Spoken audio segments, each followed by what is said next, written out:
أعوذ بالله من الشيطان الرجيم. يا أيها الذين آمنوا قوا أنفسكم وأهليكم نارا. Di bagian yang pertama, kita telah membahas ayat ke-35 dari surat Ali Imran. Maka di ayat yang ke-36, Allah Subhanahu wa taala berfirman, "Falamma wada'atha qalat rabbi inni wada'tuha untha wallahu a'lamu bima wada'at wa laysa adh-dhakaru kal untha wa inni sammaytuha Maryama wa inni u'idzuha bika wa dzurriyyataha minasyaitonir rajim." Yang artinya, maka ketika melahirkannya, dia berkata, "Ya Tuhanku, aku telah melahirkan anak perempuan." Padahal Allah lebih tahu apa yang dia lahirkan. Dan laki-laki tidaklah sama dengan perempuan. Dan aku memberinya nama Maryam. Dan aku mohon perlindungan kepadamu untuknya dan anak cucunya dari gangguan setan yang terkutuk. Istri Imran yaitu Hannah bercita-cita kelak janin yang ada di dalam kandungannya akan dipersembahkan untuk berkhidmah kepada Baitul Maqdis. Namun ia tidak mengetahui apakah bayi yang di dalam kandungannya berjenis kelamin laki-laki ataukah perempuan. Harusnya orang yang berkhidmah di dalam masjid yaitu Baitul Maqdis biasanya laki-laki.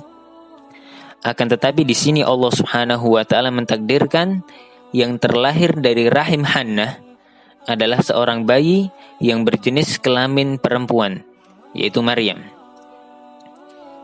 Dari peristiwa ini, ada pelajaran yang sangat mahal dan berharga, bahwa terkadang harapan kita tak sesuai dengan skenario dari Allah Subhanahu wa taala. Terkadang kita menginginkan untuk memiliki anak laki-laki, justru yang datang adalah perempuan. Atau sebaliknya, kita menginginkan seorang perempuan, akan tetapi Allah Subhanahu wa taala memberi kita bayi laki-laki. Terkadang kita menginginkan anak-anak kita menjadi seorang ustadz, malah jadi seorang pedagang. Terkadang pula ingin menjadikan anak kita sebagai dokter, malah menjadi seorang petani. Terkadang juga kita ingin menjadikan seorang polisi, malah menjadi seorang peternak. Tapi yakinlah bahwa Allah memiliki rencana yang jauh lebih indah daripada harapan kita. Yang terpenting bagi kita adalah menjadikan kita dan anak-anak kita menjadi orang-orang yang soleh, orang-orang yang dekat dengan Allah Subhanahu wa taala. Lihat bagaimana Musa ketika waktu masih bayi. Ketika itu, pemerintah menginstruksikan untuk membunuh setiap bayi laki-laki dari kalangan Bani Israel. Harusnya seorang ibu, ketika dia merasa takut kehilangan bayi Musa ini, dia akan dekap dan dia akan sembunyikan. Akan tetapi Allah Subhanahu wa taala justru memerintahkan untuk menghanyutkan sang bayi ini ke Sungai Nil. Namun lihat apa yang Allah Subhanahu wa taala perbuat untuk hamba-hambanya yang soleh. Yang pertama, justru Musa dipelihara oleh kerajaan, di mana di situ tempat yang paling aman waktu itu. Yang kedua, ibunya masih tetap bisa bertemu dengan Musa, karena ia satu-satunya ibu yang mana Musa mau menyusui darinya dari sekian banyak ibu-ibu yang ada di Mesir kala itu.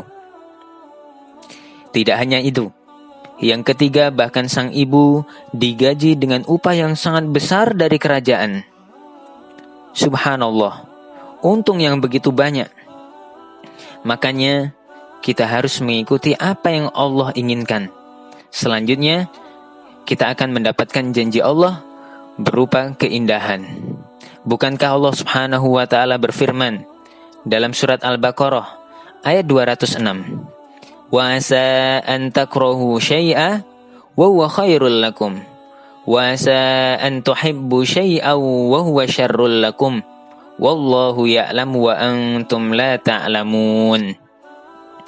Boleh jadi kamu tidak menyenangi sesuatu padahal itu baik bagimu. Dan boleh jadi kamu menyukai sesuatu padahal itu tidak baik bagimu.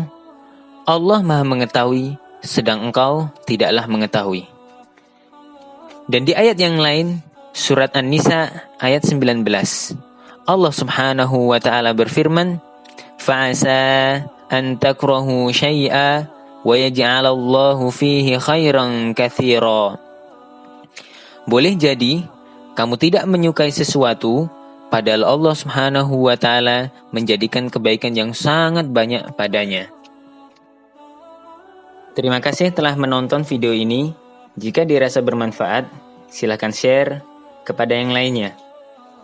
Semoga menjadi amal jariah untuk kalian semuanya. Barakallahu fiikum.